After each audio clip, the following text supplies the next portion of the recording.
trabalhos dessa tarde, trazendo o professor Gustavo Rocha, com o tema Mente Além do Cérebro.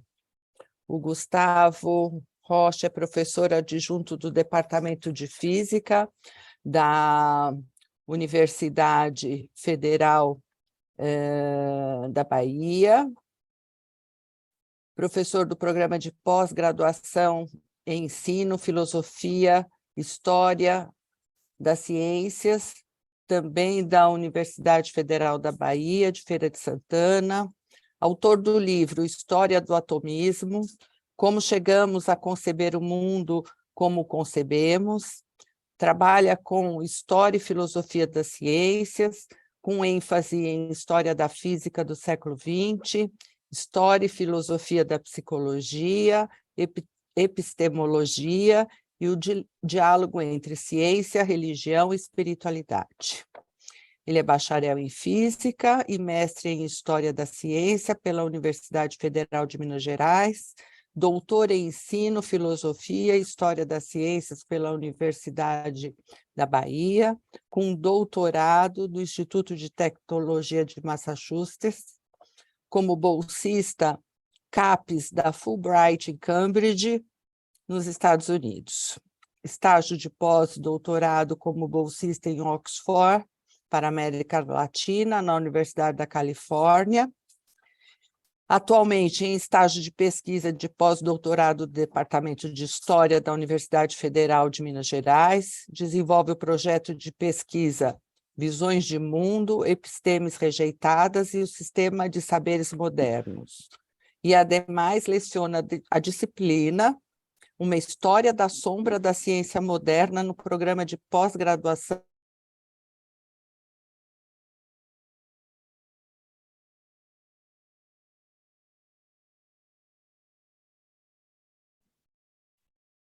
Cristina travou. Vasto, para que ele tenha tempo para sua apresentação. Então, com vocês, o Gustavo. Boa tarde, pessoal. Vocês estão me ouvindo bem? Ótimo. Muito bem. Então, em primeiro lugar, eu gostaria de agradecer o convite da Lubrate para estar aqui com vocês hoje. É uma grande honra para mim poder participar deste evento tão importante. E eu gostaria de começar falando um pouco sobre o que eu estudo e por que eu me interessei pelo tema que eu vou apresentar para vocês. Então, eu sou físico de formação, mas trabalho com História e Filosofia da Ciência.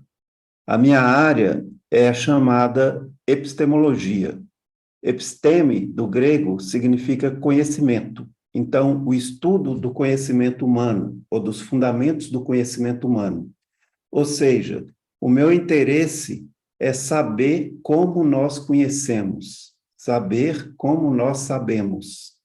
Então, quando você busca os fundamentos do conhecimento humano, você pode fazer isso de duas formas. De uma forma puramente abstrata e de uma forma concreta. A forma concreta é entender dentro do contexto histórico e do desenvolvimento histórico do pensamento humano como as nossas formas de compreensão da realidade mudam com o tempo.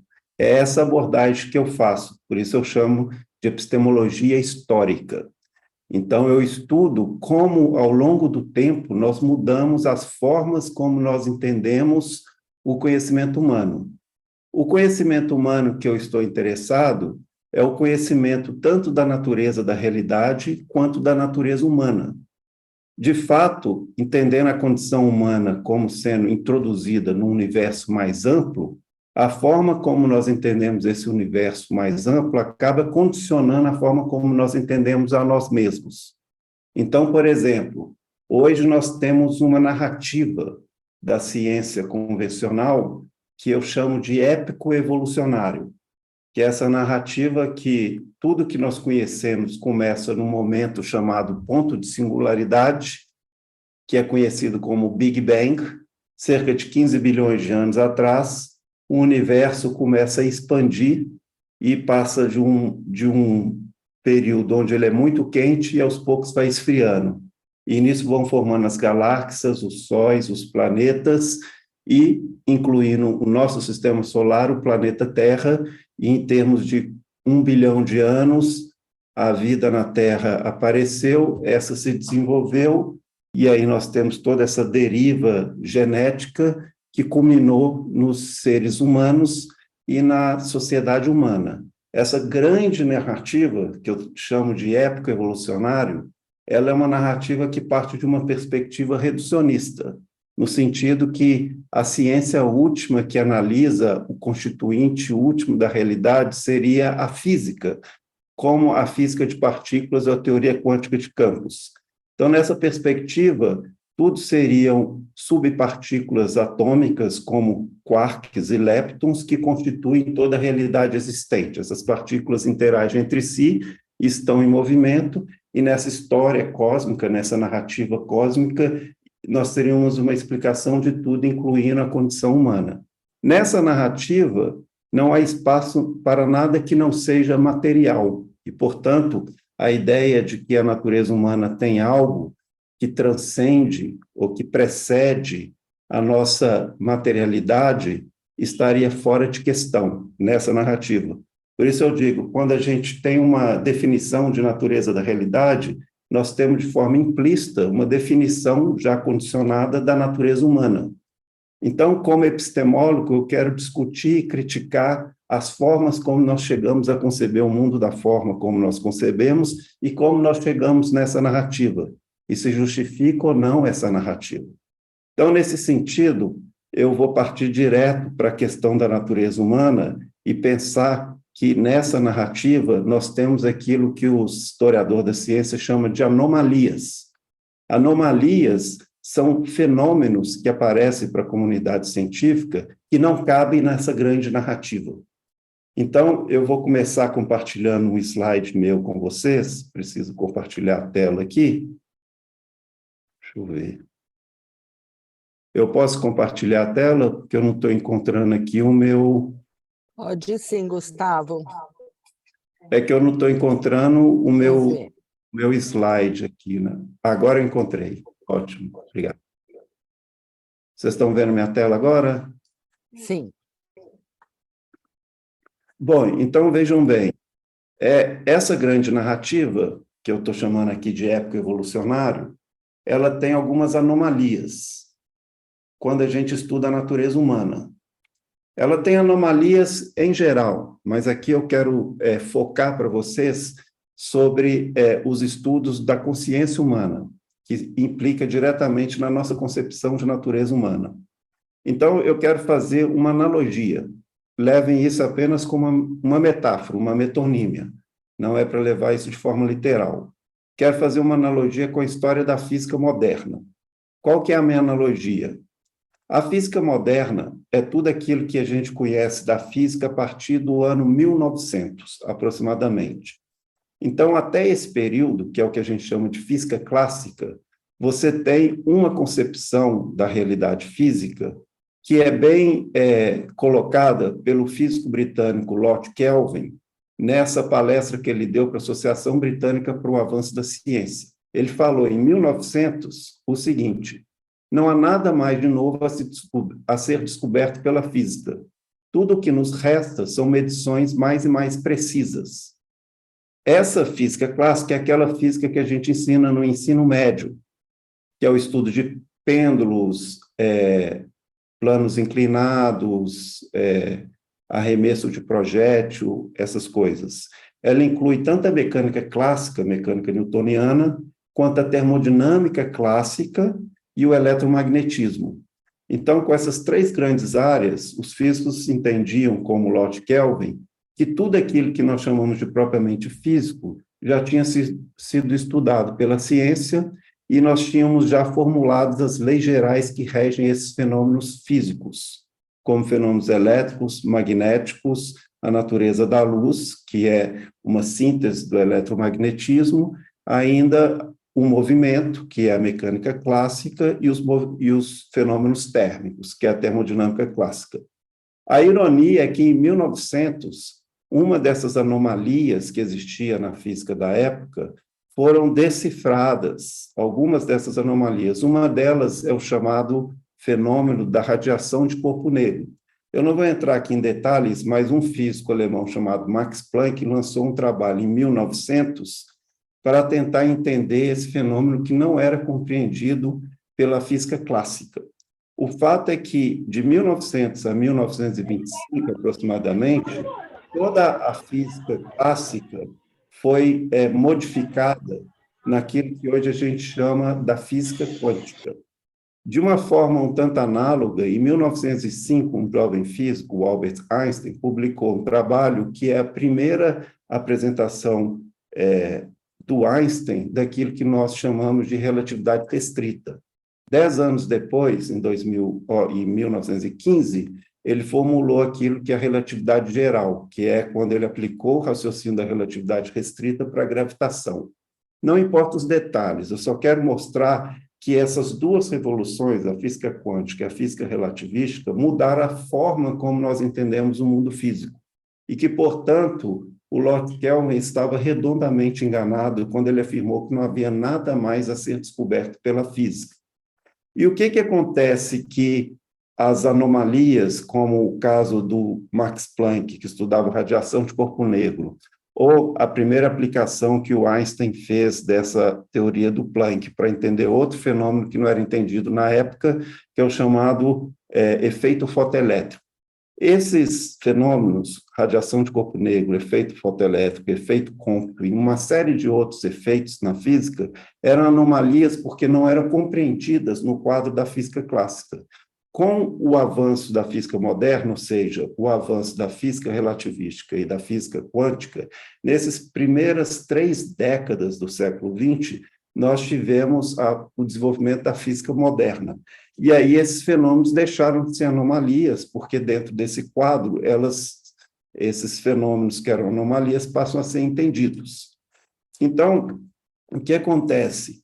A física quântica, ela basicamente é útil para entender aqueles fenômenos que tratam de objetos do tamanho de átomos e moléculas. Para objetos muito grandes, e aqui eu faço vocês prestarem atenção nesse gráfico, nesse eixo, que é o eixo Y, que é esse eixo vertical de cor laranja, vocês podem observar que quando eu caminho da física clássica para a física quântica, eu estou indo dos objetos maiores para os objetos menores. Quando esses objetos são tão pequenos quanto o tamanho de átomos e moléculas, aí a física quântica se torna relevante. Aquelas anomalias apareciam justamente quando se tratava de objetos muito pequenos. E a física quântica, então, ela inclui a física clássica para os casos de objetos muito grandes. O mesmo vale pela física relativística, mas agora a questão não é o tamanho dos objetos, mas a velocidade que esses objetos estão se movendo.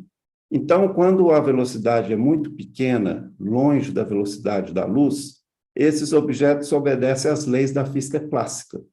Quando esses objetos têm uma velocidade muito próxima da velocidade da luz, e aqui eu remeto a vocês ao eixo X, que é esse eixo no horizontal, de cor vermelha, quando a velocidade é muito alta, a física relativística se torna necessária para entender os fenômenos. Então, o que a física clássica não explicava eram os fenômenos para objetos muito pequenos, na ordem de tamanho de átomos ou partículas subatômicas, ou objetos em velocidade muito grande, próximos da velocidade da luz. Quando as duas coisas acontecem, você tem objetos muito pequenos a velocidades próximas da luz, você tem que ter a união das duas teorias, que é a teoria quântica relativística. Isso é o caso, por exemplo, do estudo de colisões de partículas em aceleradores de partículas, como é o caso do CERN, o maior acelerador de partícula que nós temos, que fica na Suíça. O CERN, então, é um exemplo de aplicação da física quântica relativística, porque você tem objetos de ordem subatômica que são acelerados a velocidades próximas da luz. Então, nesse quadro azul, você tem as duas coisas, objetos muito pequenos a velocidades muito próximas da velocidade da luz. Então, nesse caso, você precisa das duas teorias. Então, se o mundo do Lord Kelvin, quando ele fez aquela afirmação em 1900, estava restrito à física clássica, esse quadrante vermelho do meu gráfico, agora, com a física moderna, nós temos esses outros 3 quadrantes, digamos assim, que trata dos fenômenos de objetos muito pequenos a velocidades muito altas. Aqueles fenômenos que antes eram anomalias, ou seja, eles não eram compreendidos dentro do quadro da física clássica, que é essa do quadrante vermelho, esses fenômenos passaram a ser justamente o que você espera nesse novo paradigma da física moderna. O que eu quero dizer é que o estudo da consciência no século XX e XXI provavelmente está passando por uma transformação parecida com essa da analogia que eu fiz da física. E agora eu quero, então, fazer essa analogia com o estudo da consciência. Vejam bem, se a gente pensar o estudo da consciência dentro do século XIX, XX e XXI, nós podemos ter o que foi a síntese, digamos, do materialismo ou do fisicalismo no século XX, que é a teoria computacional da mente humana, que tem um representante que foi já falecido, o Marvin Minsky, que foi um desses primeiros cientistas cognitivos a ter um laboratório de inteligência artificial no MIT.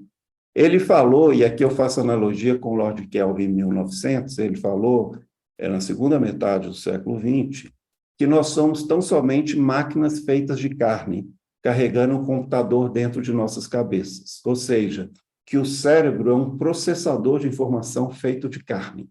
Essa, digamos, é a formulação mais avançada do materialismo ou do fisicalismo para entender ou naturalizar a mente humana sob uma perspectiva da ciência convencional, aquela que está dentro desse época evolucionário que eu estava narrando agora há pouco. O que eu quero dizer é que, assim como na analogia com a física clássica, o Marvin Minsky está aproximadamente correto, digamos assim, se nós nos restringirmos aos fenômenos que ele próprio estava restrito nos seus estudos, ou seja, o estudo da relação entre a mente e o cérebro de estados comuns da consciência, adultos saudáveis sendo investigados, por exemplo, por tomografia por emissão de pósitron, ou por ressonância magnética, eletroencefalograma e tantos outros instrumentos que nós criamos no século XX para estudar a relação entre a mente humana e o cérebro. De toda forma, essa relação que é entendida numa analogia com o computador, que é essa analogia da teoria computacional da mente, ou seja, a mente seria o software e o cérebro seria o hardware. Então, nessa concepção, nossa mente não seria algo que tivesse uma existência como o hardware. Assim como o software não tem existência própria, ele só é concebido dentro da percepção de uma máquina lógica, concreta, material, que é o hardware, da mesma forma a mente não existiria por si mesma. Ela seria apenas uma estrutura dada por uma materialidade que é o cérebro, que seria análogo ao computador. De toda forma, essa é uma metáfora muito útil, digamos assim, para entender a relação da mente com o cérebro quando estudamos estados comuns da consciência. A minha analogia, no caso, é justamente com os estados incomuns de consciência. E aí, nesse sentido, eu quero fazer, assim como eu fiz o eixo X, o eixo Y, na analogia com a física clássica, eu quero dizer que aqui, no caso, o eixo X, que é o vermelho, seria o caso de, ao invés de estar próximo da velocidade da luz, naquela analogia, o caso de estarmos estudando fenômenos onde a conexão mente-cérebro está sendo estudado ao redor da morte. Então, quanto mais próximo da morte nós estamos, mais nós percebemos que aquele modelo computacional da mente passa a falhar. Ele não funciona mais para entender os fenômenos que são estudados da consciência humana ao redor da morte. Exemplos desses fenômenos são estudos de experiência de quase morte, de lucidez terminal, crises de aparição, visões de leito de morte e assim por diante. Eu vou falar sobre alguns fenômenos desses mais à frente. Analogamente, quando nós pegamos o eixo Y, esse laranja, eu quero dizer que o mesmo acontece quando nós estudamos fenômenos próximo do nascimento, como os fenômenos chamados de cortes, que eu vou falar um pouco mais, que é uma abreviação em inglês, para casos de tipo de reencarnação, essas crianças que antes de chegar aos 6, 7 anos, e entre o período que ela começa a falar, nesse período ela começa a trazer memórias e reações e atitudes outras que são relacionadas a vidas outras que não aquela que a criança está vivendo. Casos de síndrome de Savant, sobre os quais também falarei agora há pouco, também são casos onde nós podemos fazer uma analogia com a proximidade do nascimento, porque são adultos que ficam presos na infância por uma espécie de retardo cognitivo causado por uma série de síndromes distintas. Bom, de toda forma, no estudo desses casos, que nós poderíamos chamar de anomalias, dentro da perspectiva aquela do Marvin Minsky, que é a teoria computacional da mente, dentro desses casos, a teoria computacional da mente passa a falhar, assim como a física clássica falhava ao estudar objetos de velocidades próximas da luz, objetos tão pequenos quanto átomos. Aqui, quando nós estudamos a relação mente-cérebro em estados de consciência que nós poderíamos chamar anômalos, ou seja, próximo da morte ou próximo do nascimento, essa teoria computacional da mente deixa de funcionar e a gente precisa de um outro modelo, uma outra metáfora, que não essa metáfora do computador para entender a relação entre mente e cérebro. Além disso, eu coloquei esse quadrante verde para dizer que essa ideia de estar próximo da morte ou do nascimento deve ser tomada não apenas de forma literal, como é o caso dos cortes, que são casos de tipo de reencarnação, ou dos estudos de experiência de quase morte. Literalmente, nós estamos falando de casos próximo do nascimento, próximo da morte. Eu quero dizer que isso também pode ser tomado de forma metafórica, simbólica.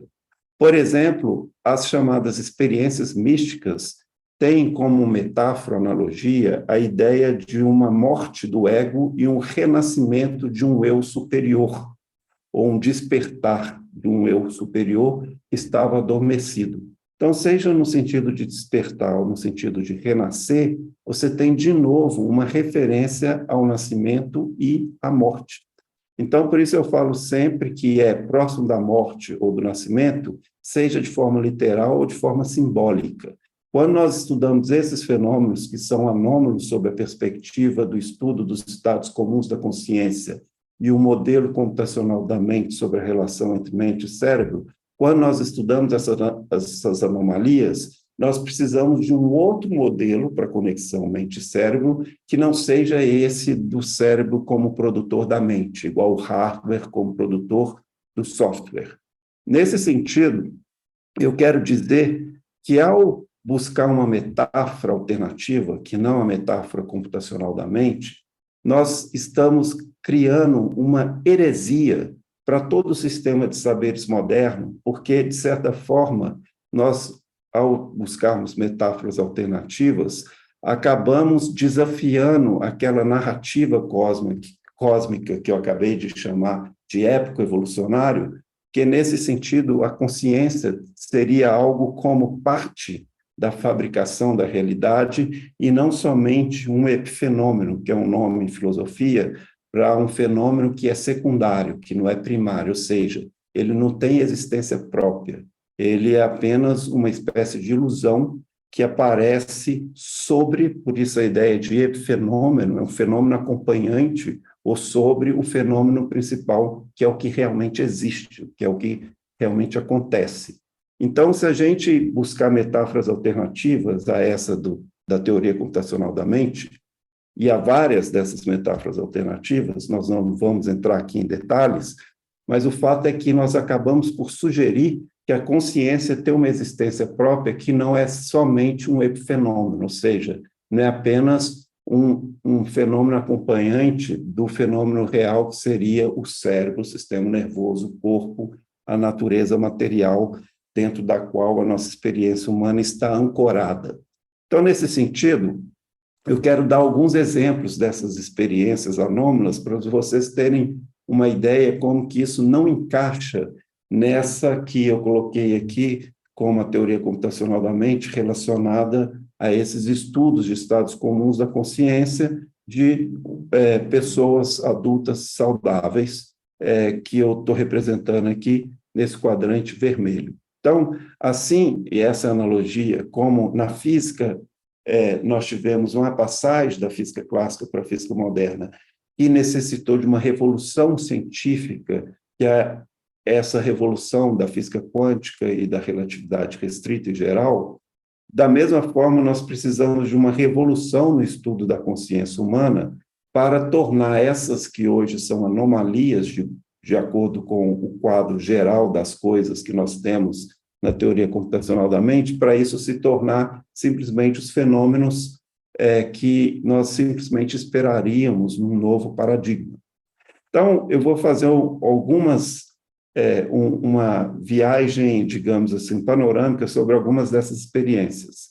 A começar pelas experiências de quase morte, que são estudadas de forma sistemática, científica, dentro de uma comunidade científica, a partir, mais ou menos, de meados da década de 70, que marca 75 a publicação desse livro, do Raymond Moody, que, a princípio, é um livro de divulgação, não tem ainda a pretensão de ser científica esse estudo, essa obra, mas deu o ensejo para a formação de uma comunidade que estudasse esse tipo de experiência.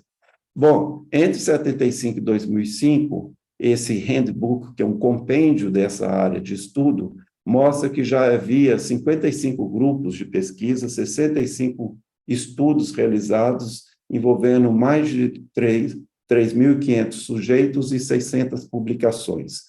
As experiências de quase morte são experiências que acontecem quando a pessoa passa por um tipo específico de situação que pode ser variado, que dá, digamos, o gatilho para essas experiências.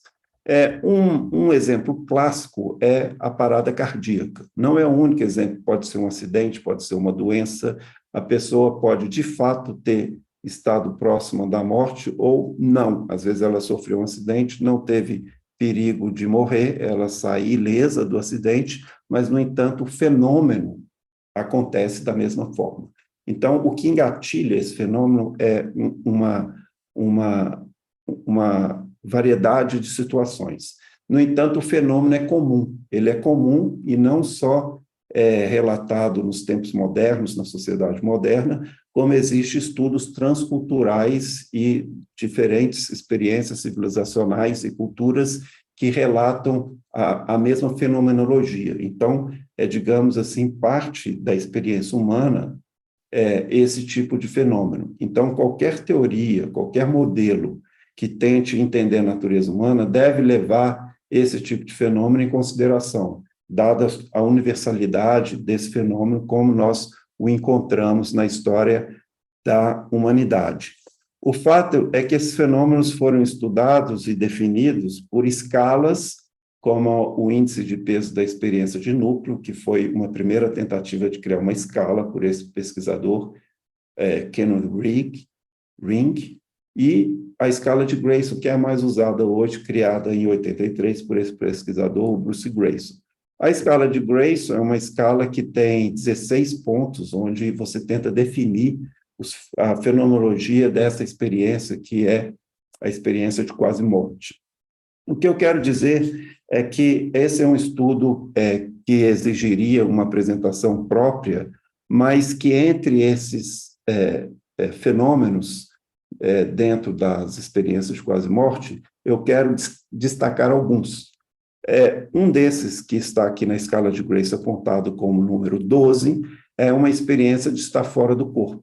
Existe hoje toda uma literatura que é justamente a literatura que tenta mostrar que essa pessoa que estava, por exemplo, em coma e que relata uma experiência fora do corpo, ela relata alguma coisa que de fato aconteceu e pode ser verificado por outras pessoas. Então, hoje nós temos na literatura de estudos de experiência de quase morte, algumas centenas de casos onde você tem a verificação do que a pessoa relatou, quando muitas vezes o cérebro dela estava não estava funcionando, ou seja, estava com uma linha no eletroencefalograma reta. Então, significa isso, é a definição hoje de morte clínica. Mas, no entanto, a pessoa, quando estava naquela situação, ela relata uma série de coisas que estavam acontecendo ao redor, que depois esse relato é verificado. Então, tem uma literatura sobre isso, e é uma das questões que nós colocamos aqui, que desafia a teoria computacional da mente. Mas isso é apenas uma de várias questões que desafia a concepção computacional da mente, e que eu vou deixar para vocês pesquisarem e saberem mais sobre os estudos sobre experiência de quase morte. Eu quero apenas seguir e falar sobre os casos de savantismo. A síndrome de Savant, como é chamada, é uma outra anomalia que não é entendida pela neurociência tradicional, pelas ciências cognitivas tradicional, e nem pelas perspectivas da filosofia da mente, que nós poderíamos chamar de materialistas ou fiscalistas. O savantismo é uma síndrome que acontece em diferentes casos particulares que a criança tem uma dificuldade. Basicamente 3 grandes grupos de situações que acontece esse tipo de dificuldade. Tem o autismo infantil, que é muito comum, tem a esquizofrenia infantil e tem um retardo mental também que é identificado na infância e perdura durante a vida toda da pessoa.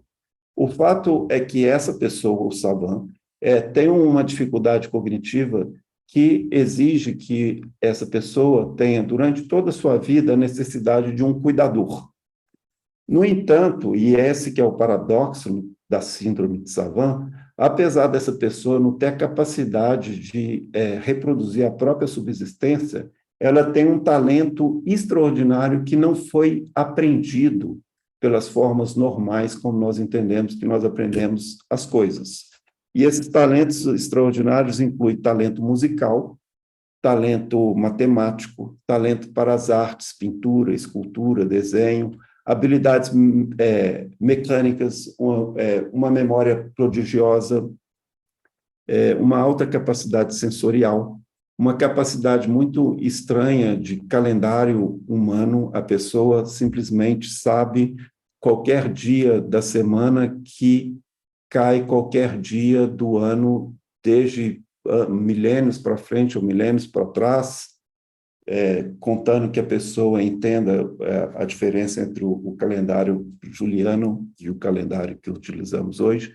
De toda forma, isso não exige nenhum método ou fórmula ou algoritmo mnemônico, alguma técnica mnemônica que a pessoa usa e decora, não é essa a questão, ela simplesmente tem essas capacidades estranhas.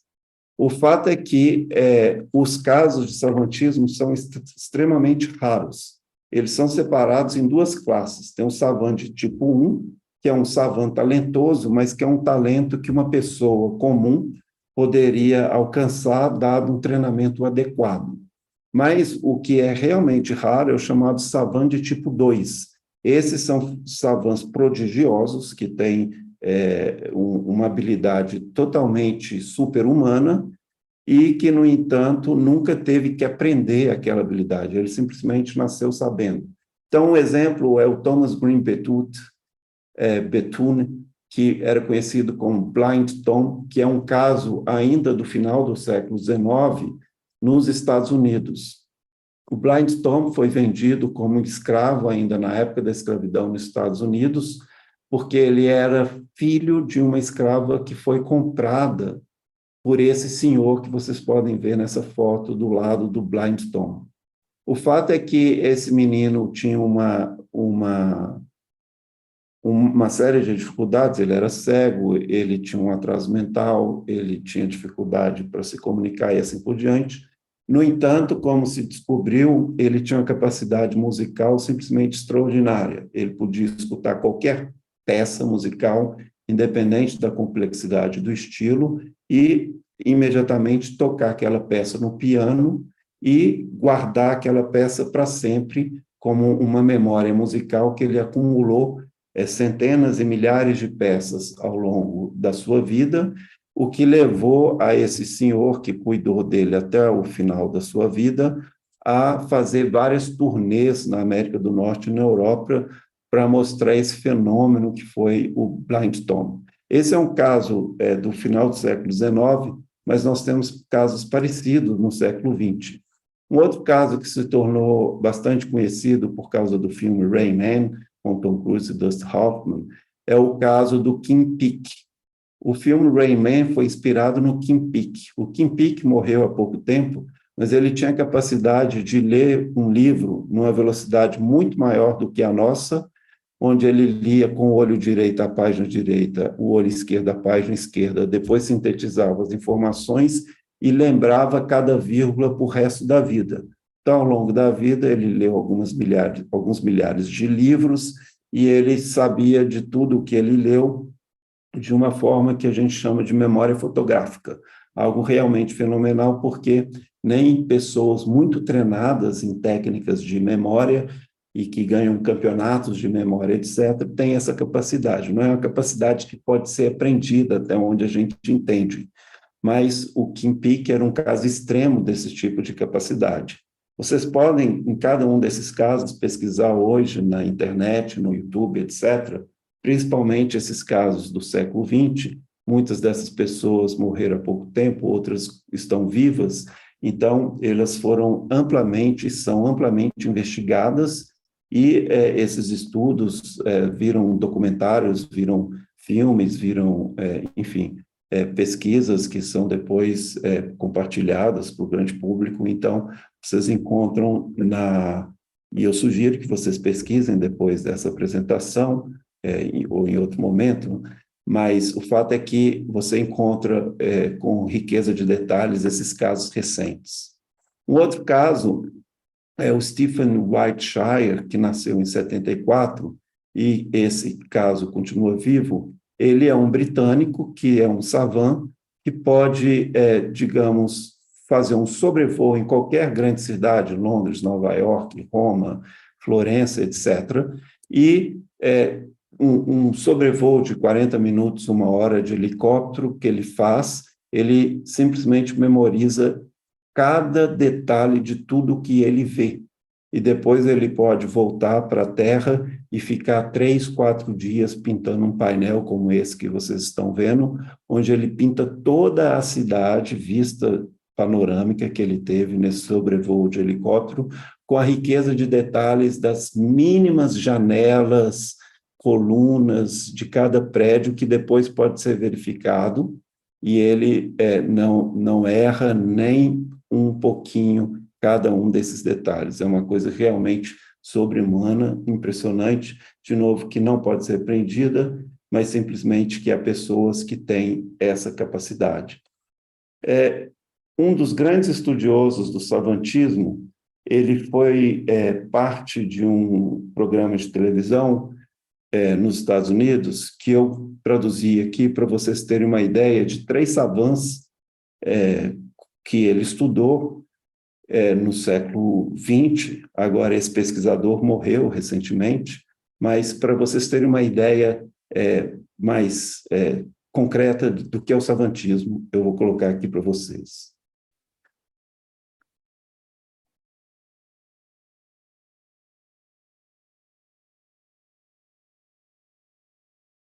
Parece que deu um problema, eu sinto muito, mas não vai dar para... Deu algum problema aqui. Bom, então eu sinto muito, mas não vai dar para ver, mas eu também recomendo que vocês busquem esses nomes. Um é o Leslie Lenski. O Leslie Lenk, ele é um savant pianista, ele tem a capacidade, deixa eu ver aqui, Não está aparecendo. Ele tem a capacidade de fazer, como o Brainstorm, ele consegue escutar uma música e reproduzir ela de memória e guarda uma memória musical por toda a vida, e ele faz concertos hoje no mundo inteiro. Tem um caso que é o Alonso, que é um savant escultor, e ele tem uma especificidade, ele esculpe animais. Então, por exemplo, ele vê uma vaca, um cavalo na fazenda, ele pega um pedaço de argila ou qualquer outro material, e aí, em termos de minutos, ele consegue reproduzir em grandes detalhes, numa escultura, aquele animal que ele viu. E tem um caso de um savant, que é esse calendário humano, e que também consegue lembrar o dia de toda a sua vida, ele consegue lembrar o tempo que tinha naquele dia. Então, você fala uma data, e ele fala se estava nublado, se estava chovendo, se estava ensolarado, e você pode conferir com o serviço do clima da cidade onde ele viveu, que realmente naquele dia estava aquele tempo. E ele, então, lembra de todos os dias da vida dele, que tempo estava. Então, são coisas que não se explicam, mas são casos de savantismos que vocês encontram, embora o savant do tipo 2, que é esse mais raro, o savant prodígio, nós temos um pouco mais de 100 casos na literatura, não são muitos casos, são raríssimos, mas que, de toda forma, todas as tentativas da ciência moderna, neurociência, ciências cognitivas, etc., de explicar esses casos, até hoje falharam. Então, por isso que eu estou chamando a atenção que isso é uma anomalia no nosso sistema de saberes moderno. O outro tipo de caso, também próximo do nascimento, como o savantismo, são esses casos de tipo de reencarnação. Bom, muitas pessoas já devem saber sobre esse tipo de estudo, mas para aqueles que não sabem, esse pesquisador, que é o Ian Stevenson, em 1958, ele publicou um trabalho que foi motivado por um concurso da Sociedade Americana de Pesquisas Psíquicas, ou de parapsicologia, como nós chamaríamos também hoje. Esse concurso de ensaios era um concurso que estimulava as pessoas, pesquisadores, a escreverem sobre supostas evidências de memórias de vidas anteriores. O Ian Stevenson, que era um psiquiatra que devorava toda a literatura médica, das mais estranhas que vocês podem imaginar, ele encontrou 44 casos de outras pessoas, não que ele estudou, na literatura médica, sobre crianças que lembravam de suas vidas passadas, supostamente. Eu estou colocando entre aspas, como ele próprio fez questão sempre de colocar. Mas, de toda forma, esses casos foram publicados em 1960, o que estimulou o criador da Xerox, o Chester Carlson, que foi um grande entusiasta da parapsicologia, a promover o trabalho do Ian Stevenson. Então, ele deu $1 milhão na época para o Ian Stevenson ter tranquilidade para fazer sua pesquisa, e $1 milhão para a Universidade de Virgínia, onde ele trabalhava e trabalhou a vida toda. E, nesse sentido, ele pôde criar o que hoje é chamado DOPS, que é a Divisão de Estudos da Percepção, mas que inicialmente era chamado de Divisão de Estudos da Personalidade, que, na verdade, é um nome um pouco que uma cobertura, digamos, para o que ele realmente sempre fez, que a gente poderia chamar de parapsicologia. De toda forma, ele começou a pesquisar esses casos ele próprio, e isso levou, ao longo de décadas, ao estudo de cerca de 2.500 casos, incluindo, inicialmente, casos na Índia, Sri Lanka, Brasil e Líbano. Posteriormente, com a ajuda de assistentes, ele pesquisou também casos na Turquia, na antiga Birmânia, Nigéria, Tailândia e Alasca. Esses primeiros estudos criaram um volume de casos o suficiente para ele publicar um livro dos estudos que ele próprio fez, que é conhecido como 20 casos sugestivos de reencarnação, e que ele publicou. Parece que o meu slide travou. Ok. E que ele publicou durante a sua vida, uma série de outras obras dessa. O fato é que, além dele encontrar essas crianças, que entre o momento que ela começa ou aprende a falar e os 6, 7 anos de idade, a criança traz esse material, e o que era importante para os pesquisadores como Ian Stevenson e para os pesquisadores atuais que continuam fazendo esse tipo de pesquisa, é verificar que aquilo que a criança traz realmente bate com a realidade. Então, se ela fala de uma outra família, então seria o caso de procurar essa outra família. Se ela fala o nome XYZ, procurar se existem as pessoas XYZ e que elas têm as vidas que essa criança está relatando que elas têm, que de alguma forma ela está conectada àquelas famílias. Então, por mais extraordinário que isso pode parecer, o Ian Stevenson publicou isso, esse tipo de estudo foi reproduzido por outros pesquisadores, como o Satvant Parrisha, que é um psicólogo da Índia, ou o Erlendur Haraldsson, que é um psicólogo da Universidade da Islândia, já falecido, a Antonia Mills, que é uma antropóloga, PhD em Harvard, o Jürgen Keil, que é um psicólogo da Universidade da Tasmânia, e tantos outros, inclusive no Brasil. Então, esse tipo de estudo, ele tem uma metodologia própria, etc., mas que pode ser replicado. E, além disso, o que torna tudo muito ainda mais impressionante é que, ao longo dessa coleção de casos que ele colecionou, nesses 2.500 casos, mais ou menos, ele tem 225 casos que inclui marcas de nascença, ou seja, a criança tem uma marca de nascença ou um defeito de nascença que corresponde a alguma coisa da história que ela conta dessa personalidade anterior. Então, por exemplo, se a pessoa tomou um tiro, como é um caso dessa coleção de 225 casos do Ian Stevenson, e a pessoa tem uma marca de nascença que representa justamente onde a bala entrou e onde a bala saiu. E, nesse caso, 18% desses casos inclui uma verificação por registros médicos e laudos médicos e policiais, etc., que sugerem a conexão entre a marca de nascença e a vida da personalidade anterior que essa pessoa relata. Então, aqui eu estou falando de inúmeros fenômenos que são completamente incompreendidos, digamos assim, pela teoria computacional da mente, que seria o modelo mais avançado das ciências cognitivas, das neurociências, para explicar a relação entre a mente e o cérebro, que, no entanto, falha miseravelmente para entender esses fenômenos anômalos. Um outro tipo de fenômenos são os chamados fenômenos paranormais. Os fenômenos paranormais são fenômenos que hoje são classificados como psigama e psicapa, e eu vou explicar mais um pouco o que significa, mas que, no final do século XIX, recebe vários nomes, como força psíquica, ou a Sociedade Britânica de Pesquisa Psíquica chamou de pesquisa psíquica. O Max Dessoir, que foi um famoso médico e pesquisador alemão, ele criou a palavra parapsicologia, que é a palavra mais utilizada hoje. O Richer, já na tradição, digamos, da língua francesa, criou a palavra, que eu estou colocando tudo em português, metapsíquica. O Ryan, que foi um pesquisador que inaugurou a chamada parapsicologia experimental na década de 30 do século XX, ele acabou adotando o termo do Max Dessoir, parapsicologia, que é o termo mais usado hoje.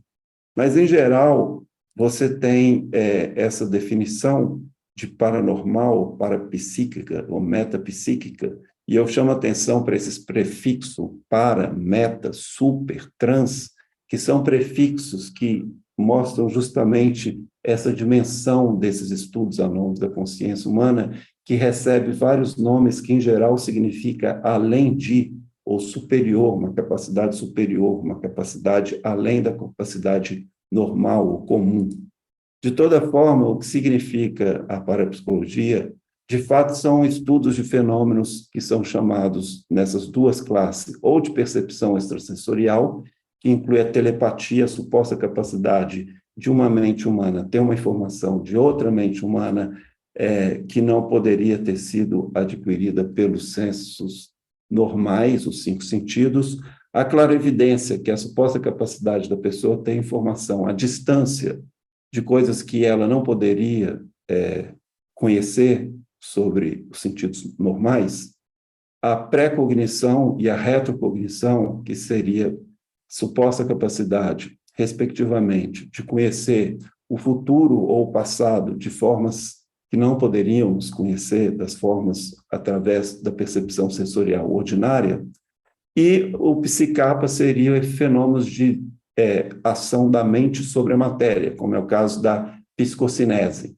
A psicocinese, no contexto da parapsicologia, digamos, experimental, ela foi estudada no século XX, continua sendo estudada, através do que é chamado de micro-PK, ou micropsicocinese, que é a partir de geradores de números aleatórios, que geralmente tem um mecanismo microscópico, como, por exemplo, decaimento radioativo, e que, de certa forma, cria ou gera números de uma forma totalmente aleatória, porque o decaimento radioativo é um fenômeno aleatório, probabilístico. E aí você tem uma pessoa que tenta, de forma voluntária, modificar os números que vão ser gerados por esse gerador aleatório. Então, isso é chamado de micropsicocinese, é uma inovação no século XX de um pesquisador de sobrenome Smith, eu não vou entrar em detalhes, mas eu quero apenas dizer que existem décadas de estudos desse tipo, onde você tem meta-análises desses vários estudos que mostram que é extremamente improvável que essas coisas aconteçam por acaso. Um outro tipo de estudo, que é uma inovação da parapsicologia experimental, no caso para estudar telepatia, é o chamado Ganzfeld. Ganzfeld é uma palavra em alemão que significa campo completo. De toda forma, uma pessoa é colocada numa sala sob um estado, digamos, de relaxamento ou de semiconsciência, onde ela tenta, de certa forma, colocar um bloqueio geral nos sentidos, de forma tal que ela tenha esse estado alterado de consciência, que seria supostamente mais favorável para o fenômeno da telepatia acontecer. E outra pessoa que está na mesma situação de restrição sensorial, ela seria o receptor. E esses estudos de Ganzfeld também são feitos há décadas por pesquisadores independentes que replicam esses experimentos, e estudos de meta-análise mostram de novo que a probabilidade disso acontecer por acaso é simplesmente mais fácil ganhar na Mega Sena do que isso acontecer por acaso. Então, de todo modo, o que eu quero mostrar é que nesses estudos, e aqui são as várias sociedades de parapsicologia que foram criadas desde a primeira, a britânica, em 1882, até as mais atuais, mas o fato é que você encontra em todos esses casos estudos, aqui no que eu me referi somente a parapsicologia experimental, que foram estudados, replicados, inclusive por céticos, e foram estudados, e todas as críticas foram endereçadas pelos pesquisadores, e continua aí uma anomalia ou uma pulga atrás da orelha da teoria computacional da mente, essa teoria dominante, fiscalista, materialista. Então, mais uma das várias experiências anômalas que a gente coloca aí dentro desse inventório de experiências anômalas que eu estou colocando para vocês. Uma outra experiência que é estudada amplamente por pesquisadores de diversas áreas são as chamadas experiências místicas. Nesse tipo de experiência, a pessoa que passa por ela usa, de forma geral, 3 metáforas principais, 2 das quais eu mencionei mais cedo, a do despertar, a do renascer, e uma terceira que é a da iluminação. Seja o despertamento, a iluminação ou o renascimento, todas essas metáforas se referem a um estado de consciência alterado que é totalmente diferente do estado ordinário de consciência, de forma tal que uma das primeiras características é dizer que a experiência é inefável. Ou seja, a pessoa que passa por ela não consegue transmitir na linguagem ordinária o que é experiência. De toda forma, a tentativa de transmissão ela continua sempre existindo, e a melhor maneira de transmitir esse tipo de experiência é no nível do simbólico. Então, o despertar, o renascer e o iluminar são 3 símbolos para descrever esse tipo de experiência. O fato é que essa experiência ela tem uma característica de ser paradoxal, onde você tem algo que é translógico, transmental, porque você tem a unidade dos opostos, que é uma expressão que nós encontramos, por exemplo, no teólogo medieval cristão Nicolau de Cusa, onde ele faz essas analogias, como, por exemplo, a união do centro do círculo com o perímetro do círculo, ou seja, com a circunferência do círculo. Ou seja, as duas coisas são definidas como opostas, uma é oposta à outra, como elas podem ser a mesma coisa. Mesma coisa de dizer um quadrado redondo, não faz o menor sentido. Então, nós temos a linguagem ordinária pautada pela lógica, que tem os princípios lógicos da não contradição, o princípio de identidade, o princípio do terceiro excluído, que são a base do pensamento humano, e essa experiência tem um gosto, um sabor de unir o oposto. Então, é dessa forma entendida como algo que vai além da lógica comum. E essa compreensão além da lógica comum tem um sabor de sabedoria, que é uma qualidade noética, onde você tem uma forma direta de conhecimento que também não é experimentado para a mente ordinária. Então, eu tenho os 5 sentidos que me dá um conhecimento imediato, ou seja, que não é mediado por palavras, conceitos ou pensamento. E eu tenho o mundo do pensamento, que é um conhecimento mediado, como as ciências formais, a matemática, a aritmética, a geometria, ou a lógica, ou a gramática, são ciências formais justamente porque é o estudo da estrutura do pensamento. Então, quando eu uso essas estruturas do pensamento, essas categorias do pensamento, para entender a experiência humana, esse entendimento, então, é mediado por essas estruturas. A qualidade noética é como se fosse uma superação dialética das duas qualidades. Você tem um conhecimento que é tão intelectual quanto o conhecimento mediado pelo pensamento, mas que, no entanto, não é mediado, ele é imediato, assim como um sabor, uma cor, um cheiro, é uma forma de conhecimento imediato. Esse conhecimento ele é imediato, mas tem uma característica intelectual, e isso é o que nós chamamos de uma qualidade noética.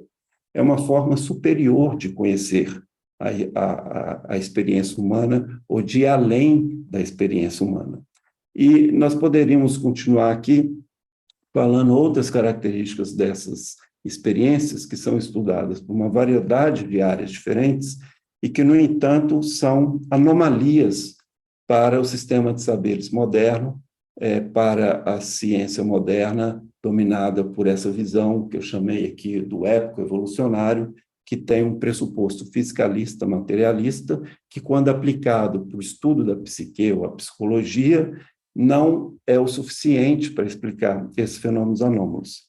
O que eu quero finalmente sugerir é que, assim como naquela analogia inicial da física clássica, nós precisamos de uma espécie de revolução no século XXI e daqui para frente, nos estudos da consciência, para, ao adotarmos novas metáforas, que não seja essa da metáfora computacional da mente, nós possamos, assim como a física moderna fez com relação à física clássica, tornar esses fenômenos que hoje parecem anômalos nada mais do que os fenômenos esperados nesse novo paradigma.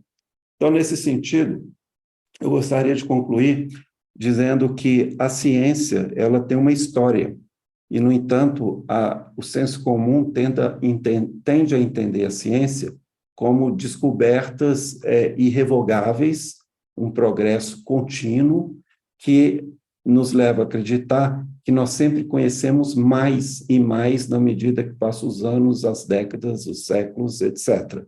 E o que eu quero dizer, como historiador da ciência, é que essa visão é um tanto equivocada e que, na verdade, nos últimos 500 anos, nós não apenas sabemos mais, por um lado, mas nós também sabemos menos, por outro. O que eu quero dizer é que nós temos uma amnésia histórica nas nossas formas de conhecer, que os pré-modernos, aquelas pessoas que viviam em outras culturas, ou mesmo na história intelectual do Ocidente, antes, digamos, de 1500 para trás, eles tinham uma compreensão dessas experiências num outro quadro, diferente do época evolucionário, como é o caso do conceito da grande cadeia do ser, onde esses fenômenos não seriam considerados anômalos. E, de fato, as pessoas tinham visões de mundo onde esses fenômenos eram compreendidos, embora numa linguagem que a gente não sabe mais falar. Então, é como se uma pessoa que não fala a sua própria língua por muitos anos, ela acaba esquecendo como se fala essa língua.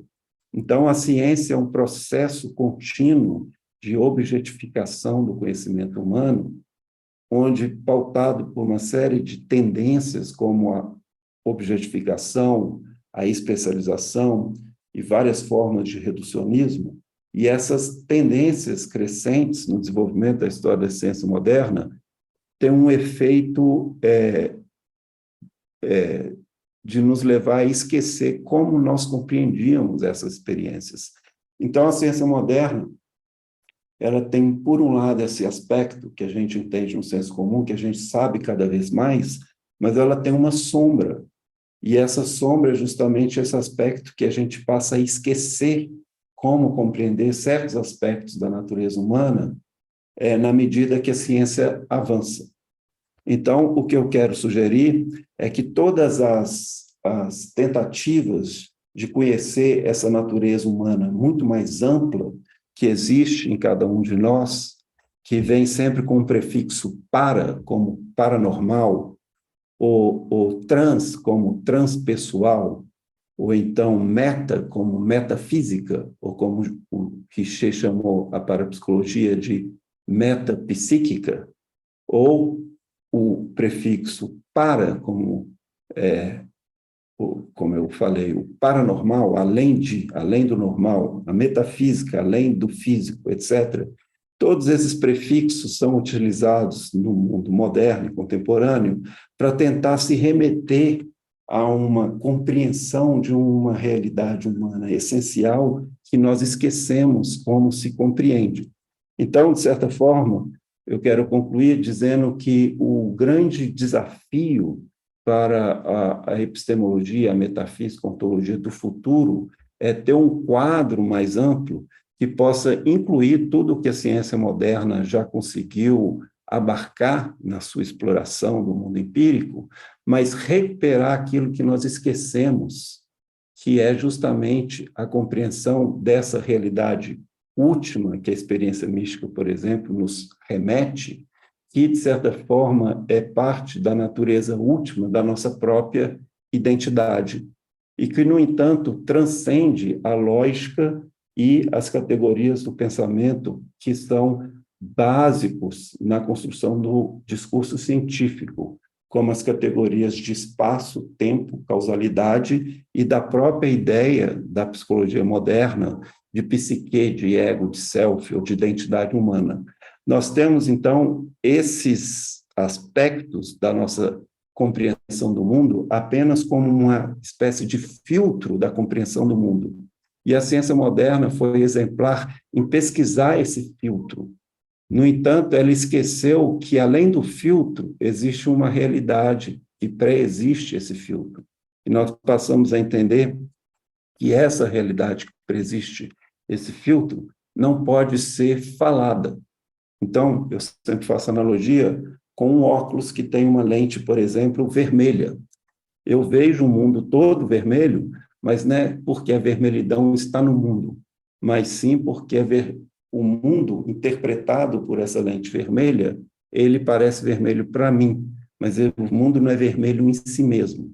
Então, o que a ciência moderna fez foi investigar esse filtro, e esse filtro é justamente essas categorias que a ciência moderna usa, o espaço, o tempo, a ideia de eu no sentido cartesiano, a ideia de causalidade e etc. Mas a ciência desistiu, digamos assim, de investigar como é a realidade sem esse óculos. Ela passou a considerar esse tipo de ambição como uma espécie de ingenuidade dos pré-modernos. E isso que os pré-modernos chamavam de metafísica, que seria a realidade suprema, que está além desse mundo dos sentidos, do empirismo, da consciência ordinária, esse mundo do meta, do para, do trans, esse mundo não poderia ser expresso, porque nós estamos limitados aos fenômenos, que é como as coisas aparecem para nós, filtrada por esse filtro, que é o espaço, o tempo, a causalidade, etc. Então, o que essas experiências próximo da morte ou próximo do nascimento nos mostram é que quando você está próximo da morte ou do nascimento, de certo modo, esse filtro se relaxa. E aí, ao invés de você ter essa ideia do cérebro como produtor da mente, seria mais próximo de uma metáfora alternativa do cérebro como uma espécie de filtro da mente. Então, seria como se a consciência, no sentido mais amplo e restrito, fosse algo muito mais abrangente e que, no entanto, na experiência humana, filtrada pelo espaço-tempo, a minha ideia de eu e a causalidade, essa experiência é apresentada para nós como a ciência moderna descreve, porque ela descreve bem a estrutura como a consciência é filtrada. Mas existiu, desde sempre, uma outra forma de investigação, que é o conceito de ascese, de exercícios espirituais, onde eu não faço o conhecimento do mundo através da descoberta, ou seja, da transformação do mundo exterior, mas através da ascese, dos exercícios espirituais, através da transformação do meu próprio aparelho cognitivo.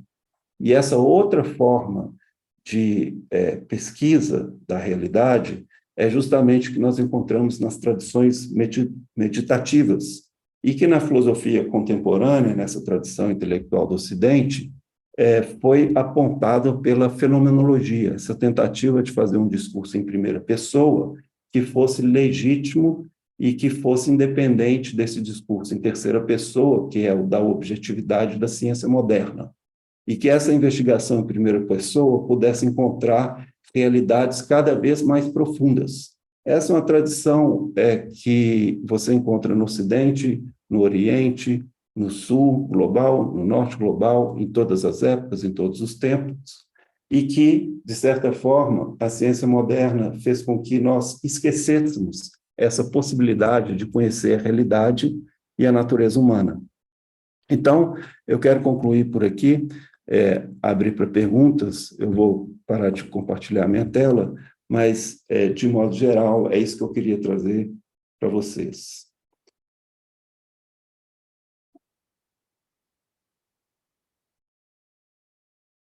Olá, Gustavo.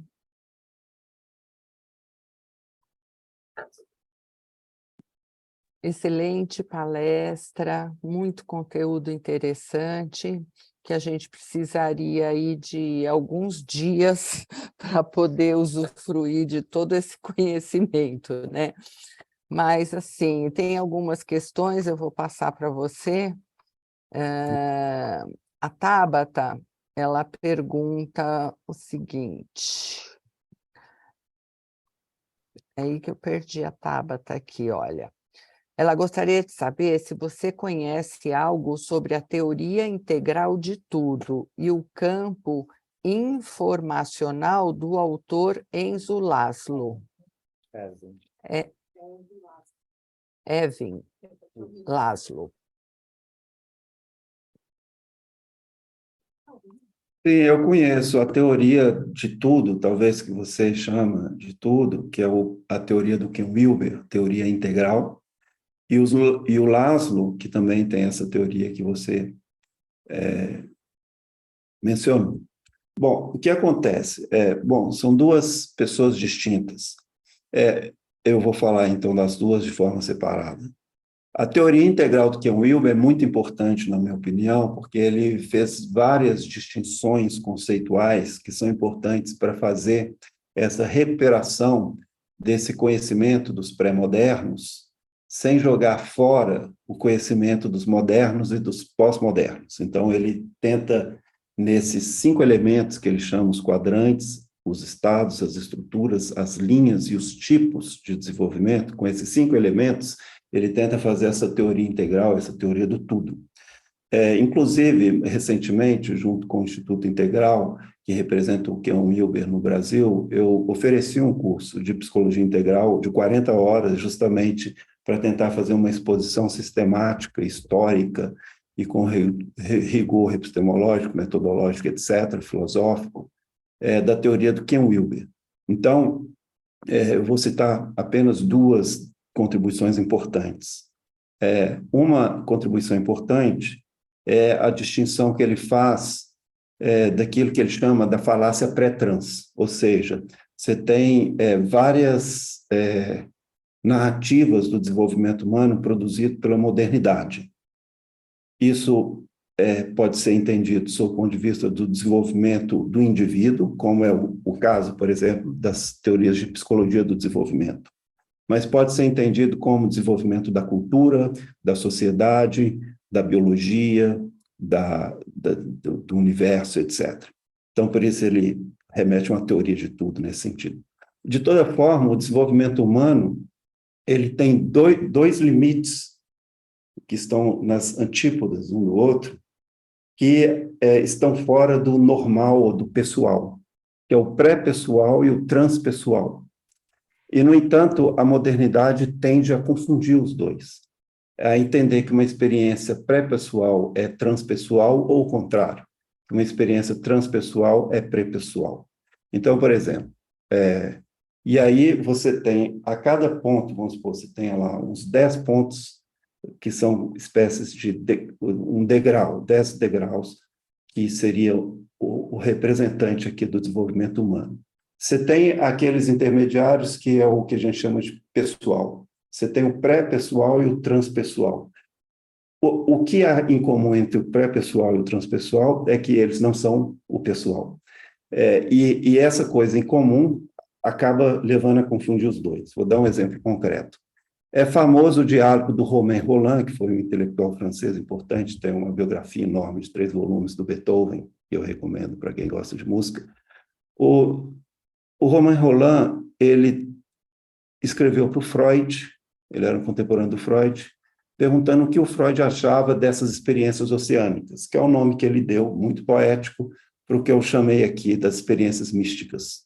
E o Freud fala, bom, esse tipo de experiência oceânica, que é uma experiência que você tem de unidade com o todo, que é uma das características que eu coloquei naquela lista, mas não aprofundei na minha exposição, mas uma das características, essa característica que essa separação da parte do todo se dissolve, e aí você se sente como sendo parte da totalidade. É uma experiência totalmente extraordinária, porque, de novo, entra no campo do inefável. E nós sabemos, e foi desenvolvido posteriormente por outras psicanalistas e psicanalistas, como é o caso da Margaret Mahler, que fez um trabalho importante desse período que o Freud não explorou o suficiente, entre o nascimento e os primeiros 2, 3 anos, e a Margaret Mahler mostra que, de fato, a criança ela não tem um nascimento repentino, sob o ponto de vista da psicologia. Então, o nascimento físico é uma coisa, o nascimento emocional da criança, quando a criança consegue fazer uma distinção do que é ela e do que é o meio ambiente, ou do que é a mãe, não acontece imediatamente, acontece meses depois.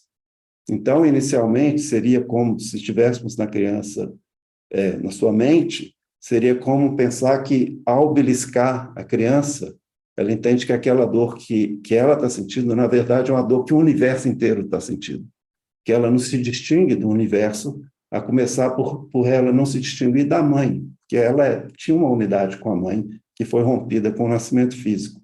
O nascimento emocional, então, acontece meses depois. A Margaret Mahler mostrou isso de forma contundente.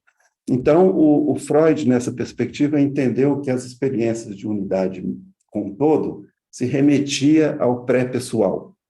E é aquilo que está próximo, no caso patológico, que é o caso quando esse tipo de percepção da realidade persiste, quando a criança se torna um adulto, isso seria o caso das psicoses, como a paranoia, a esquizofrenia, onde a pessoa não distingue o que é imaginado do que é real.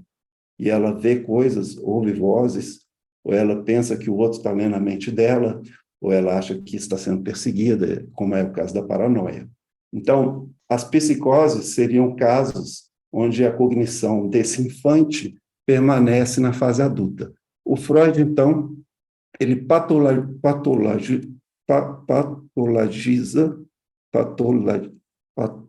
como é que é? Ele torna uma doença, uma patologia, aquilo que seria, para o Romain Rolland, algo como chamaríamos aqui de uma experiência transpessoal. Agora, o contrário acontece. Você pode ter um legítimo caso de esquizofrenia, que é entendido por outras pessoas como uma experiência mística, e não é uma experiência mística, ok?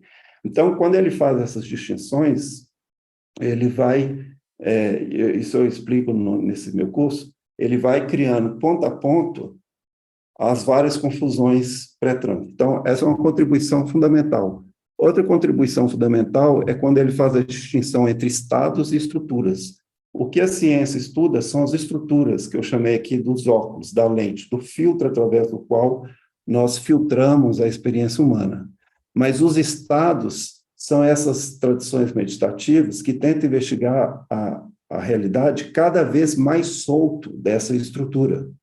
Então, essa é a tradição, por exemplo, da Vipassana, onde você tenta cada vez uma observação mais afastada da sua experiência, de forma tal que cada vez mais você deixa de se identificar com aquilo que você chama do seu ego ordinário, do seu self. Então, ao fazer essa distinção entre estados e estruturas, o Ken Wilber, na minha opinião, fez outro golaço, digamos assim, porque ele mostrou que são duas formas de investigação, a da ciência moderna e das tradições espirituais, que se completam, mas que são independentes, né? Bom, entre outras contribuições, no caso do Laszlo, ele é um cara genial, não há a menor dúvida, basta estudar a carreira dele, a quantidade de publicações, etc. e tal, mas é o que eu chamo de estar no campo da especulação científica. É justamente porque esse paradigma ainda não existe, esse paradigma emergente, que você precisa de ter os pioneiros que vão atirando no escuro. Então, o Laszlo é um desses pioneiros, ele tenta formular com o que a gente tem o que seria esse paradigma do futuro. Então, ele cria essas ideias. Tem vários desse tipo, como o Robert Sheldrake, que é outro que tenta também teorizar, é um biólogo que tenta teorizar sobre essas experiências, tentando explicar novos mecanismos que estão além do que é hoje posto pela ciência convencional. Então, eu entendo, como historiador, que não existe regras para fazer ciência. Então, o historiador, ele é uma espécie de anarquista epistemológico. Ele, pegando como exemplo a própria história da ciência, ele percebe que quanto mais você legisla, como o filósofo da ciência tradicional tenta fazer, como deve ser a forma correta de adquirir o conhecimento humano, quanto mais você legisla, mais você restringe a capacidade criativa humana de inovar suas formas de conhecer. Então, eu entendo que todas essas figuras são importantes, mas que estão nos limites, nas margens da ciência moderna. Então, eu chamo esse tipo de trabalho de especulação científica, num sentido neutro, nem positivo, nem negativo. Ele pode ser positivo quando a pessoa, de fato, é um pioneiro, um inovador, quando as gerações seguintes entendem que aquelas primeiras elaborações estavam corretas, sob o paradigma do futuro. Mas você pode ter também a pessoa que lá no futuro nós vamos entender que o que ela estava fazendo era pseudociência, não é ciência mais. Então, os pioneiros correm esse risco. Eles podem estar além do paradigma vigente ou aquém do paradigma vigente. E quando a gente está vivendo nessa geração da fronteira, é difícil julgar se lá no futuro nós vamos julgar como além ou como aquém do paradigma vigente. da especulação científica vive nesse mundo fronteiriço, que não é nem preto nem branco, é cinza. Olha, a gente poderia passar aqui mais horas ouvindo você falar, que realmente é muito gratificante. A gente agradece demais por você ter se disponibilizado, estar aqui com a gente, passando todo esse conteúdo maravilhoso. Para o ano que vem, a gente sabe que você vai já está programado para colocar de novo o curso no ar, o Mente Além do Cérebro. Então, pessoal, siga aí pelo site da Lubrate, que as datas sempre são disponibilizadas, para vocês não perderem essa oportunidade, porque realmente é imperdível, né? Tem umas 2 questões, Gustavo, que eu mandei para você no seu WhatsApp. Se você depois puder, para a gente não perder o time aqui, para não atrasar muito, depois você manda para mim, que eu encaminho para as pessoas que perguntaram. Muitas pessoas aqui agradecendo demais por você ter se disponibilizado, que estão encantados e maravilhados com o seu conteúdo. Então, a gente te agradece muito, viu, por estar aqui e ter participado desse primeiro simpósio aqui da pós-graduação da Psicologia Transpessoal da Lubrate. Muito obrigada. Obrigado, Cristina. Obrigado a todos, todas pela atenção. Eu que agradeço, foi incrível poder participar desse evento, que está sendo muito, muito interessante. E a respeito do curso que nós oferecemos em colaboração com a Lubrate, embora já aconteceu, quem tiver interesse pode ir no site www.mentealemdocérebro.com.br para ter mais informações. E ali também é possível entrar em contato comigo, porque lá tem um canal pelo WhatsApp, ou por e-mail, acho que é possível também. Mas, de toda forma, como você falou, futuramente nós vamos fazer de novo uma nova turma, e só acrescentando aqui, o Manuel já fez, obrigado, Manuel, você colocou inicialmente o meu Instagram como Episteme, e agora você colocou correto, é episteme_crítica, que é justamente o meu trabalho como epistemólogo de criticar a episteme moderna dominante. E eu costumo dizer que eu sou uma espécie de advogado das epistemes fronteiriças, das epistemes rejeitadas, e como um advogado que também não defende qualquer episteme fronteiriça, mas que eu escolho os casos que eu considero defensáveis. E aí, nessas epistemes fronteiriças, nós temos todos os prefixos meta, para, trans, que significa além de, além do normal, além do físico, além do material, além do empírico, etc., que é o limite da episteme moderna, e que é o limite também das neurociências, das ciências cognitivas dominantes, e que nós estamos aqui tentando puxar esses limites para essa que é uma episteme emergente, que a gente não conhece em profundidade, mas que a gente pode enxergar o seu horizonte. Então, muito obrigado.